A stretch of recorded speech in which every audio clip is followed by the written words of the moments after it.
Welcome everyone to the encounter between Arjun Erigaisi and Nodirbek Yakubboev. We are in Tashkent, Uzbekistan for the UZ Cup chess. This is the second edition in 2025. The last one was in 2024. And Arjun is the top seed of this tournament. It's going to be an exciting clash. We have some players, amazing players playing here. Nodirbek, Pragnananda, and we have a handshake here. Arvind Chidambaram is also here. So some great encounters. We have a cameraman blocking our view, but that will soon go away. D4 by Nodirbek Yakubboev. A little bit about Nodirbek. D6, by the way, by Arjun. He played this opening against Gukesh, if you remember, to E4, D6, the perk defense. And he's actually made Nodirbek go E4. And Arjun is risking this opening and he's like, I'm ready to take you on, Nodirbek. Knight comes out to F6. So Yakubboev is perhaps slightly less stronger of the two Nodirbeks. The stronger one is Abdusattorov. Oh my god. The cameraman has blocked this totally. Bishop D3 played here by Nodirbek Yakubboev.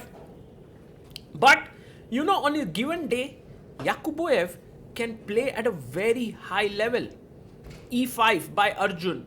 And he has proven that by beating Abdusattorov in the tie-breaks of the Qatar Open in 2023. Now pawn comes up to C3, defending the central pawn. And Arjun, let's see what he does now. One of the main moves is this very aggressive move D5 here. Just putting all pawns in the center. But Arjun first brings his knight out to D7. You can look at the times on the clock. Arjun has 1 hour 31 minutes, while Yakubboev is down to 1 hour 23 minutes. Knight comes out to F3. And what white wants to do is castle, keep this strong center. But Arjun is like, nothing doing like that, bro. I'm just striking in the center. And the point, of course, is if you take here, you lose a piece. So you can't take on D5. Maybe you can take on E5. That is what Yakubboev does. But now there is D takes E4. And this is the danger when facing Arjun. He makes his move so quickly. He's in his prep. He knows his stuff. And Yakubboev is like, oh my god, did I just enter Arjun's prep? Am I just going into this rabbit hole where he knows everything and I don't? We'll see. First, E takes F6, taken here. Now you can take both pieces. You can take on D3, you can take on F3. Both seem like a good move. Arjun takes on F3. He picks up the knight. And black now can take back here with his knight. So white has to be careful. If you take like Queen F3, then maybe Knight E5 is already a dangerous move. So first Yakubboev takes on G7. Okay, interesting. Could you take here? Not really, because then I just take here with a check and that is not good. So you must take it back. Arjun takes back. And white can now take back on F3 when you will be a pawn up here as white. So Yakubboev is thinking now. It's very important. Yakubboev takes on F3. Arjun still has 1 hour 29 minutes. Why is he a pawn down? Because white's structure is better. Pieces are out. What does Arjun have on his mind?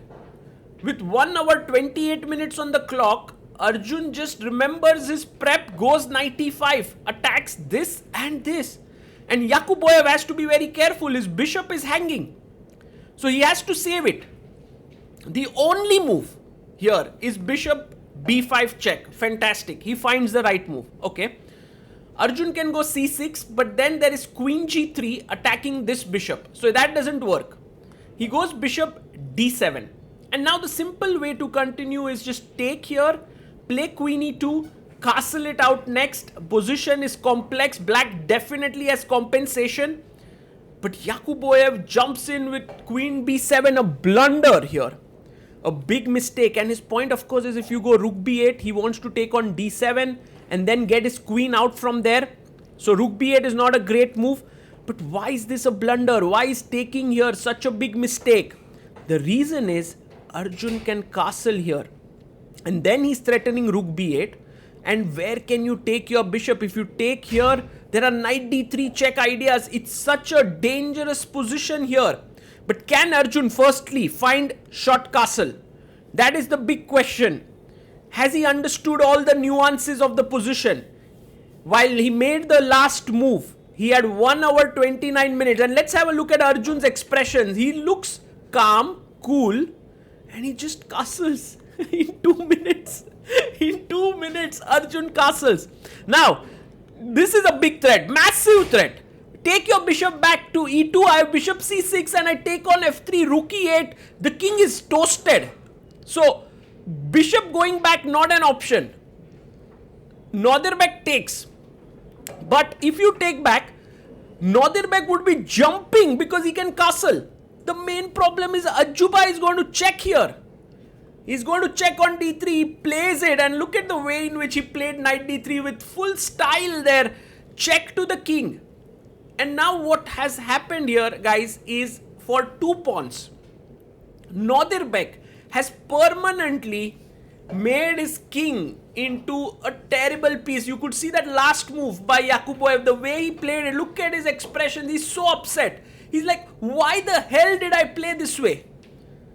It's now queen d7. And look at Arjun's coordination. The rooks are connected. The bishop is shooting like a rocket. The knight is like an octopus on d3. The rooks can come here. The queen is ready to move in all directions. Oh my goodness. Knight a3 played here, defending the c1 bishop. And how is Arjun going to continue? I'm excited to see how does he attack next. Does he go rook b8, kick the queen away? No, he goes rook f e8, threatening mate in 1. Now, on the surface, it might seem like white can coordinate. If only white could get the move bishop e3, g3, king g2 and get the rook out. Ah, that would be epic. First he gets bishop e3. But the problem is that you can't get all of that because rook b8. Now I'm attacking here. And there's no way to even offer a queen trade somehow. There's no place. You can't. I mean, taking this pawn is just too greedy. I'll just take on b2. So coming back to f3 makes a lot more sense. Because here the queen is closer to the white king and can help in the protection of the king. Rook takes b2 seems like a good option here for Arjun. And he takes it. Rook takes b2 is on the board.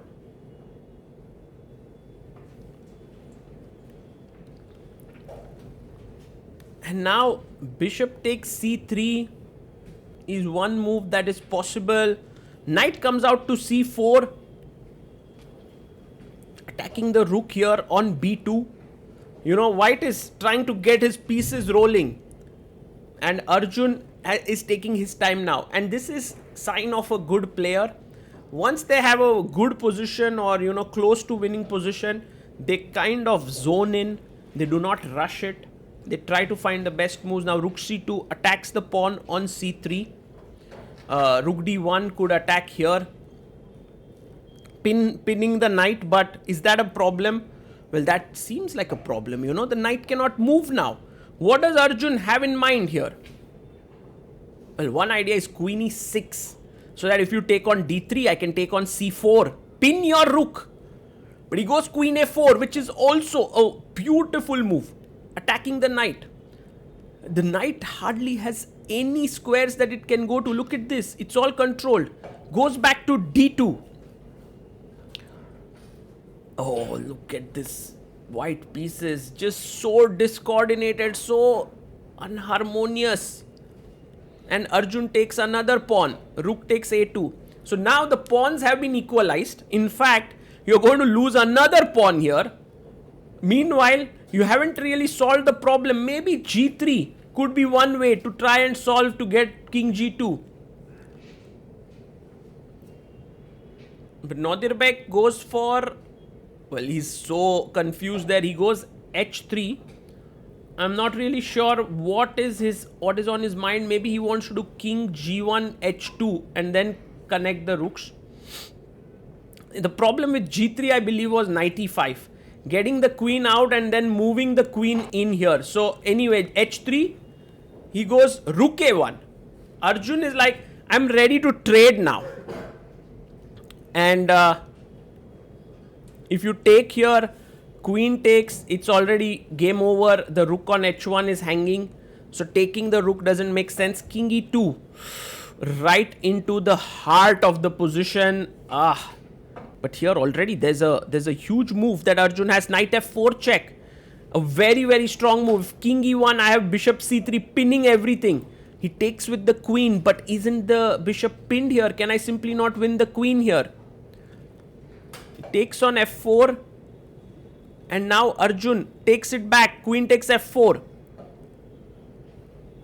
He takes on a1. So Nodirbek actually managed to get a rook and a knight for a queen.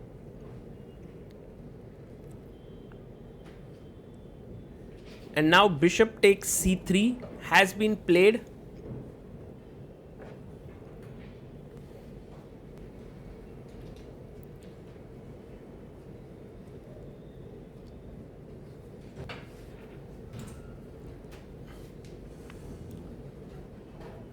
And now this bishop c3, he takes on a7. Rook takes a7 taken here. The rook attacks the pawn here on c7. Oh, okay, he's got back the pawn, but now there are many ways to put pressure. A beautiful move here is queen g5. He finds it.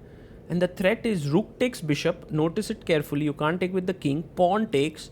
Queen takes g2 check. And you lose the knight here because it's attacked. So a big, massive threat here. Knight c4 played by Nodirbek. You know, the queen generally is quite equal to a rook and a minor piece.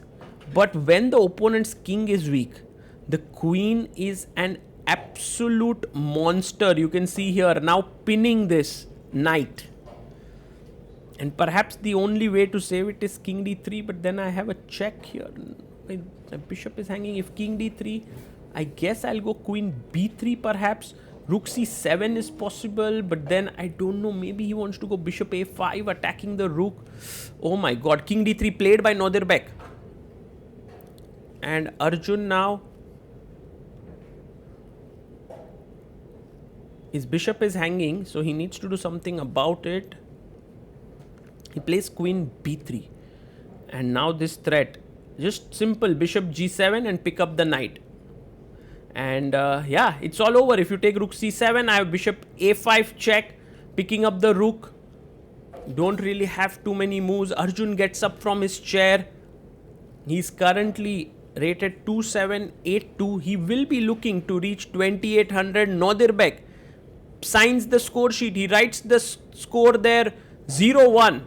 He resigns. He stops the clock, puts back the pieces. Arjun comes back, shakes hands. Arjun scores his first win at the UZchess Cup 2025.